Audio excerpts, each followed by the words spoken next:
Son las 10 de la noche y es la hora de opinar. Hoy, como todos los lunes, tendremos nuestra mesa de debate con Héctor Aguilar Camín y Jorge Castañeda.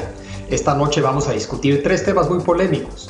Primero, analizaremos la situación en Cuba después de las protestas inéditas hace unos días. Luego, hablaremos del regreso a clases presenciales ahora que inicia el próximo ciclo escolar. Y para finalizar, discutiremos el tema de qué tan revolucionario puede ser el cambio en un contexto democrático. Quédese aquí, que ya comenzó la hora de opinar.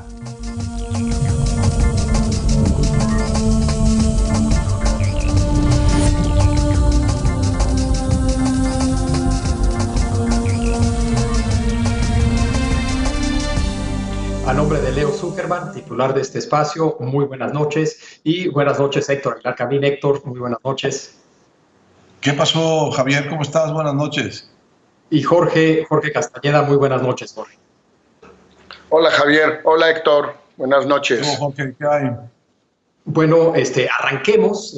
Como todo el mundo sabe, hubo protestas inéditas en Cuba la semana pasada. Protestas inéditas tanto por su tamaño, su dispersión geográfica en toda la isla, tema que tocamos el lunes pasado, pero que retomamos nuevamente hoy. Jorge, ¿por dónde empezar? ¿Qué decir de lo que ha ido saliendo y las opiniones que hemos escuchado sobre lo ocurrido? Bueno, en primer lugar, Javier,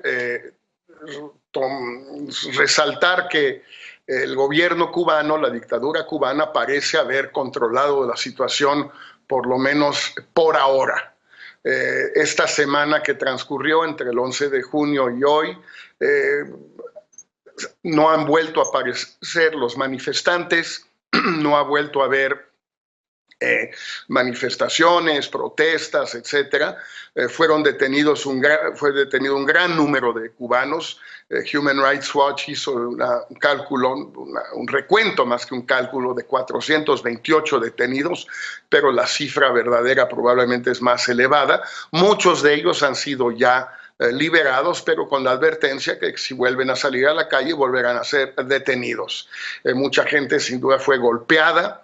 Se suspendió el servicio de Internet durante varios días y luego el servicio de WhatsApp, Twitter, etcétera, aunque no de correo electrónico.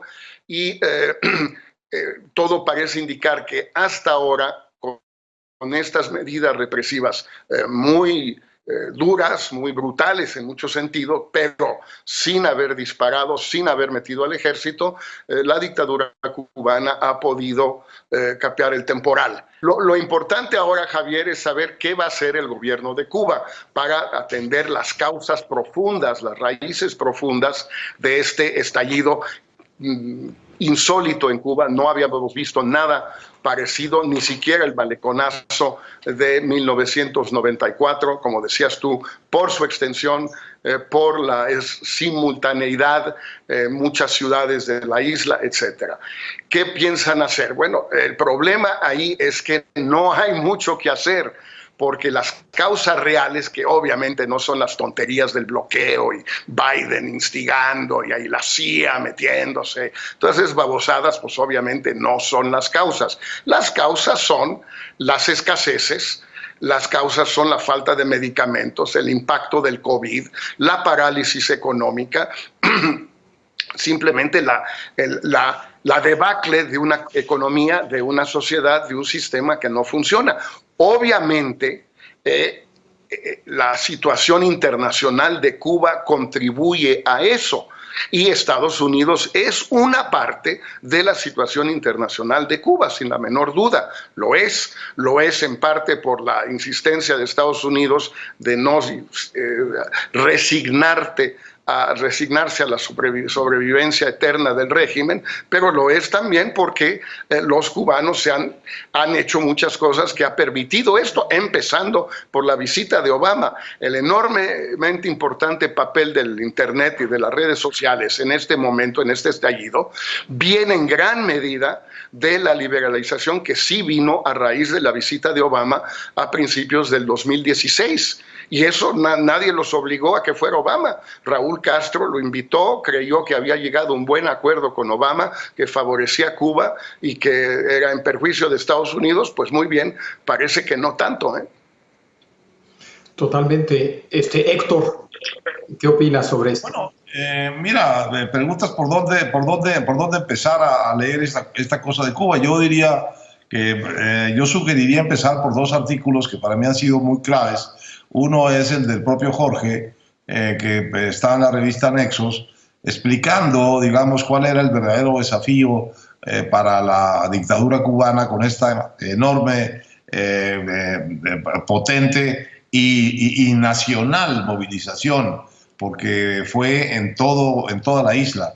Y el otro es un artículo de Joaquín Villalobos publicado en El País, en donde explica el origen, para mí de una manera muy esclarecedora, de en qué consiste el control social del que ha sido capaz la dictadura cubana durante tantos años, a pesar de tan ostensibles escaseces y de tan ostensible, digamos, represión cotidiana, continua de su población.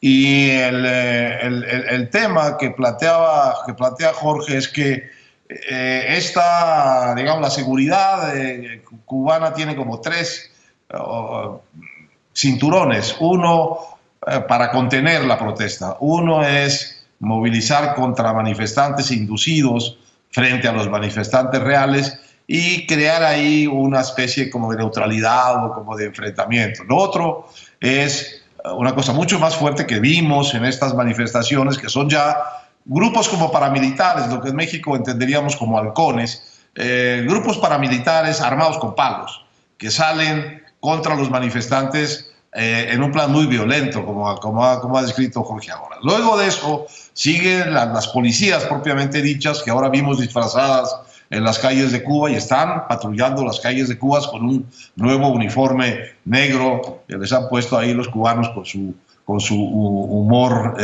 invencible, los avispones negros. Pero luego, si eso no es suficiente, parece que eso ha sido suficiente, entonces viene el momento realmente crítico de este asunto, que es que el ejército tenga que salir a contener.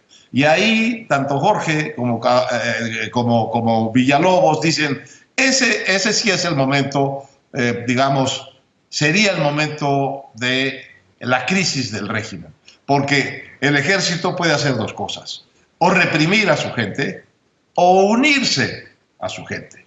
En cualquiera de los dos casos se termina la revolución cubana que conocemos, porque la revolución cubana ha sido muchas cosas y ha sido muy represiva y muy dura en sus represiones y en sus exclusiones. Pero no ha sido una revolución carnicera, no ha sido, digamos, una dictadura que mata, que desaparece, digamos, a la manera de los sistemas de seguridad de las dictaduras latinoamericanas. Es otro el modelo. Y el modelo, dice Villalobos, es el de la Stasi, de la República Democrática Alemana, cuyo principio era, para diferenciarse de la Gestapo, que era, digamos, la experiencia inmediatamente anterior, un principio era no matar. Entonces, para no matar tenían que prevenir. Para prevenir tenían que espiar mucho a su población. Y llegó a tener la Stasi una proporción de 1 a 6 habitantes. 1 de cada 6 habitantes de la República Democrática Alemana era informante de la Stasi. Algo parecido sucede en Cuba con los famosos comités de defensa de la revolución, donde hay un representante del gobierno en cada cuadra, en cada manzana, que espía a los vecinos. Y este sistema de espionaje socialmente difundido, hace que la seguridad cubana tenga de su lado, de un modo de arranque, un porcentaje importante, significativo de la población, y que todo el mundo esté espiado, de manera que pueden prevenir las revueltas, las rebeliones, las inconformidades, las marchas, las manifestaciones, mucho antes de que realmente estén siquiera planteándoselo los propios actores. Y esto me parece que explica un poco por qué Cuba ha sido tan dictatorial y al mismo tiempo ha podido controlar la protesta. La que vimos este domingo no tiene precedente. Y lo que vemos en estos días, como dice Jorge, es que ha sido contenida. Pero las causas de fondo son tan profundas que si se vuelve a restablecer la comunicación por Internet que se dio y que en los últimos años, desde Obama, por cierto, y que condujo a esta movilización convergente, va a volver esta movilización, porque las causas profundas están ahí, la escasez en todos los sentidos, la crisis en todos los órdenes, acumuladas una sobre otra, solo que ahora con la posibilidad de que los inconformes hablen entre ellos y se organicen entre ellos. Yo también leí el artículo de Jorge, también el de Joaquín Villalobos, ambos buenísimos, los recomiendo muchísimo. Agrego yo dos variables que para mí son importantes y que para mí también se evidenciaron en estas protestas. Si uno compara Cuba del tras perestroika, glasnost de Gorbachev y cómo muy pronto se vinieron abajo todos esos regímenes en Europa del Este. La pregunta es por qué Cuba no, después del colapso de la Unión Soviética. Y hay muchas explicaciones, pero creo que dos variables que hacían a Cuba muy distinto a, digamos, a Polonia o a Hungría o a otros países de Europa del Este, tenían que ver, por un lado, con el nacionalismo, que en el caso de Cuba el nacionalismo jugaba a favor del régimen de los Castro, y el otro factor tiene que ver con la sociedad civil organizada, que en Europa del Este, durante un buen rato antes del colapso de la Unión Soviética, se fue desarrollando y surgió no solamente a nivel de organización, sino también a un nivel teórico, como una opción viable entre, digamos, el comunismo de Estado soviético y el capitalismo neoliberal. Y se volvió en ese sentido, tanto a nivel de organización como de proyecto, algo muy atractivo en muchos de estos países. Y en Cuba, a diferencia, no solamente el nacionalismo juega a favor del régimen, sino yo diría que también esa sociedad civil organizada no ha estado tan presente. Y al no estar tan presente, pues no hemos visto este tipo de protestas. Pero lo que yo diría es que con esta protesta vemos, por un lado, un nacionalismo local que empieza a ir en contra del régimen. Claramente había gente cantando el himno nacional, etcétera, etcétera. Entonces ese nacionalismo ya no juega a favor del régimen como en pasado creo que jugó a favor del régimen. Y también creo que empezamos a ver una sociedad civil organizada que puede tener un respaldo masivo entre un grupo de gente en toda la isla, sin duda ayudada por las redes sociales. Pero creo que esos dos factores parecen estar cambiando y creo que eso también haría mucho más difícil hacia adelante el controlar este tipo de cosas, por más que tengan espías. Entonces creo que sí estas protestas son algo distinto y bien podrían marcar un cambio en la dinámica, por lo menos interna, en Cuba. No sé qué pienses tú, Jorge. Mira, yo creo que las dos son muy ciertas, Javier. El tema del nacionalismo es muy claro. Digamos, Fidel Castro y después del Raúl siempre supieron establecer una identidad perfecta, una correlación perfecta entre la defensa de la revolución, la defensa de la nación, de la independencia, la soberanía cubana frente a Estados Unidos y algunas conquistas sociales más concretas. Si se pierde lo uno, se pierde lo otro. Si los Castro pierden el poder, se pierde la soberanía cubana y se pierde el sistema de salud y la educación. Como los pobres cubanos hace 60 años que no tienen mucha idea de lo que pasa en el mundo, creen que prácticamente Cuba es el único país del mundo donde hay un sistema de salud universal y gratuito y donde hay educación pública también gratuita. Ellos no tienen cómo saber pues, que es más bien la norma en la mayoría de los países de un nivel PIB per cápita como el de Cuba. No necesariamente es la norma en el corazón de las tinieblas en África, pero sí lo es en América Latina, en Europa, en muchos países de Asia. Bueno, ese nacionalismo le ayudó enormemente al régimen. Y en efecto tal vez esté ahorita debilitándose o ya no funcionando en el mismo sentido que antes, como tú decías, Javier.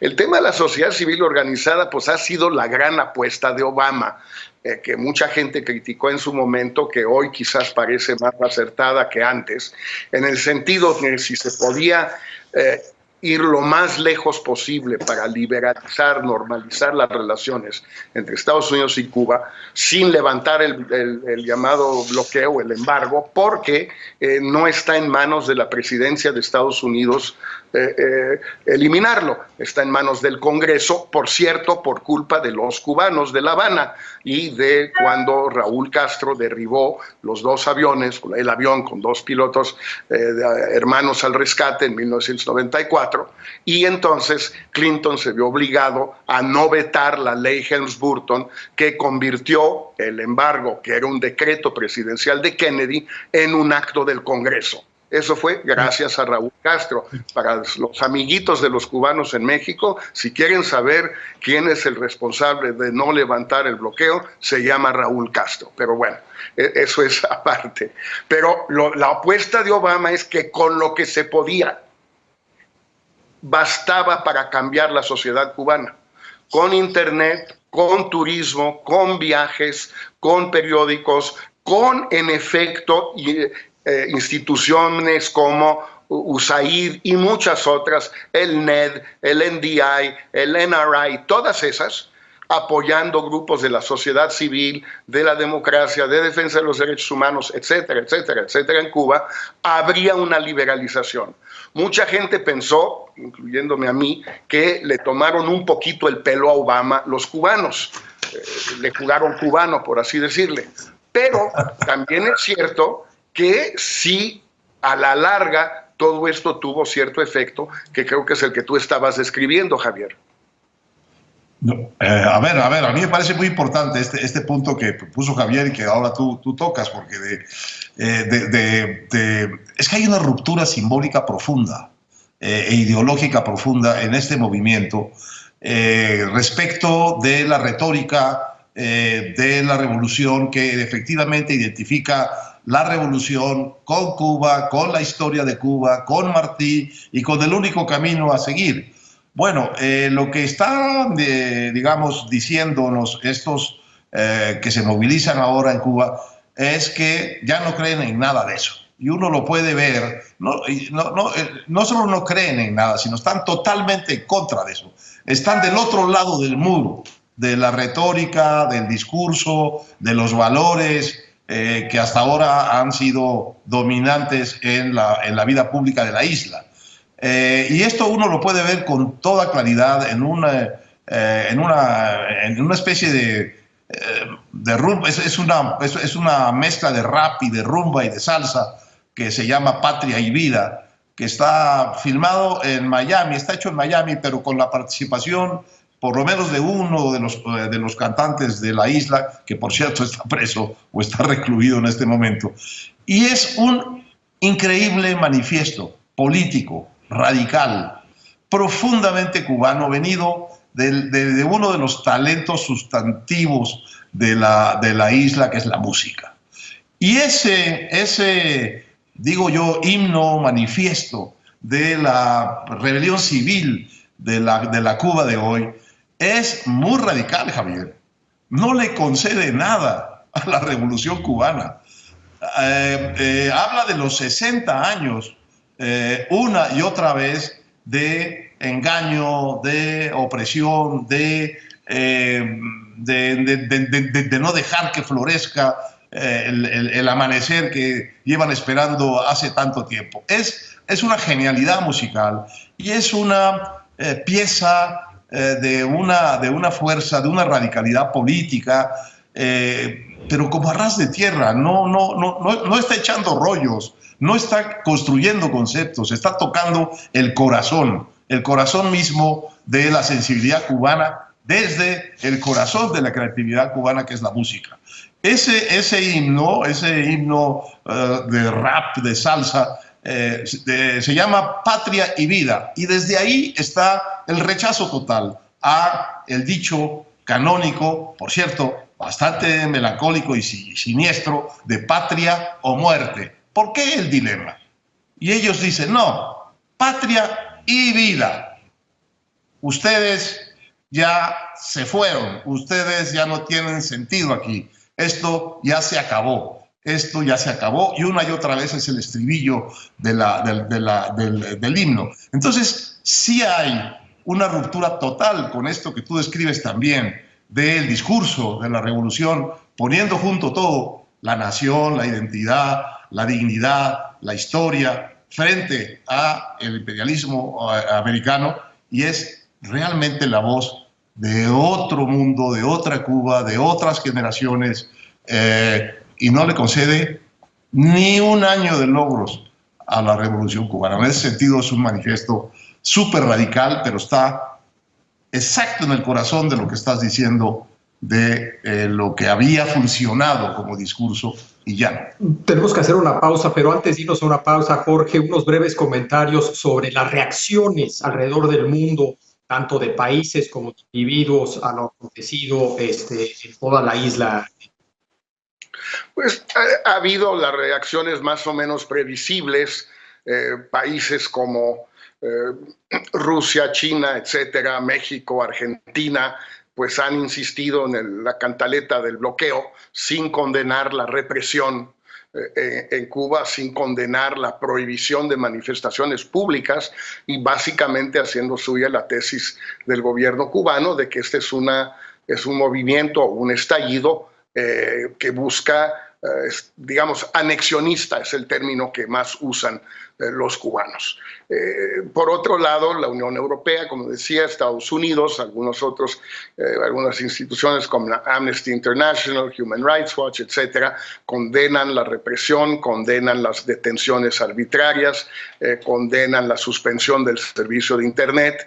Biden mismo dijo que iba a buscar cómo, si se podía tecnológicamente reanudar las conexiones de Internet por Estados Unidos sin pasar por Cuba. Parece que hasta ahora no se ha podido, pero pues no sabemos eso exactamente en qué va. Y bueno, a nivel de individuos, dependiendo de cada país, pues lo que era previsible, es decir, los amigos de la dictadura cubana encuentran siempre la forma de defenderla. No hay manera. Mira, es casi, no llegan a esos extremos, pero casi. Recuerdo muy de niño, pero lo leí y no era tan lejano, cuando los miembros del Partido Comunista de Egipto, cuando Nasser los metió a la cárcel después del golpe de 53 y toma el poder y los mete a la cárcel, ellos desde la cárcel apoyaban a Nasser y la próxima nacionalización del canal de Suez, porque a pesar de que los tenía en la cárcel y los torturaba y algunos los mataba, pues era por una buena causa. Y pues son las cosas que hay que hacer para defender las causas heroicas, aunque te metan al bote. Pues hay muchos de esos aquí en México, ¿eh? En el bote ni uno. No, en el bote no. En Cuba estarían todos en el bote. Estarían todos en el bote, sí. Todititos. Me recuerda un poco la frase. Me recuerda un poco la frase de Trotsky, de que uno no puede tener razón en contra del partido. Exacto. Pero en fin, tenemos que hacer una pausa, pero ahorita regresamos para hablar del regreso a clases. Quédese aquí, que continúa la hora de opinar.